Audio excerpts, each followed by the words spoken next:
Hi friends, இன்றைக்கி வந்துட்டு என்ன வீடியோ பார்க்க போகிறோம்னா சண்டே வச்ச மீன் குழம்பு ரெசிபி தான். இந்த மாதிரி ஒன் டைம் ட்ரை பண்ணி பாருங்கள், சூப்பராக இருக்கும். வாங்க வீடியோக்குள்ளே போகலாம். ஸ்டவ் ஆன் பண்ணி பேன் எடுத்துக்கோங்க. 1/2 டேபிள் ஸ்பூன் மிளகு, ஜீரகம், வெந்தயம் ஆட் பண்ணிக்கோங்க. நல்லா வறுத்து எடுத்துக்கோங்க. அதே பேனில் கொஞ்சமாக ஆயில் ஊற்றிக்கோங்க.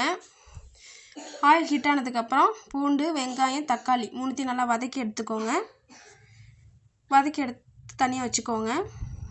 இன்றைக்கி வந்துட்டு மண் சட்டியில் தான் குழம்பு வைக்க போகிறோம். மண் சட்டி நல்லா ஹீட் ஆனதுக்கப்புறமா எண்ணெய் ஊற்றிக்கோங்க.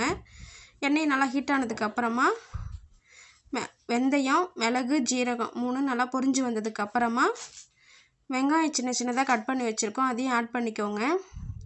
இப்போ நம்ம வதக்கி வச்சுருந்த வெங்காயம், தக்காளி, பூண்டு, வறுத்து வச்சுருந்த மிளகு, ஜீரகம், வெந்தயம் 3 எல்லாத்தையுமே சேர்த்து அரைச்சி எடுத்துக்கோங்க. அரைச்சதையும் அது கூட ஆட் பண்ணிக்கோங்க. கொஞ்சமாக தண்ணியும் அலசி ஊற்றிக்கோங்க. கொஞ்சமாக லைட்டாக கொதி வந்ததுக்கப்புறமா மஞ்சத்தூளும் வீட்டில் அரைச்ச மிளகாத்தூள் தான் யூஸ் பண்ணியிருக்கோம். புளித்தண்ணி கரைச்சி வச்சுருக்கேன், புளித்தண்ணியும் ஆட் பண்ணிக்கோங்க. தேவையான அளவு உப்பு போட்டுக்கோங்க. நல்லா குழம்பு கொதித்து வரும்போது தக்காளி சின்ன சின்னதாக கட் பண்ணி வச்சுருக்கேன், அதையும் ஆட் பண்ணிக்கோங்க. குழம்பு சுண்டி வரும்போது நம்ம வச்சுருக்க மீனை அதில் போட்டுக்கோங்க.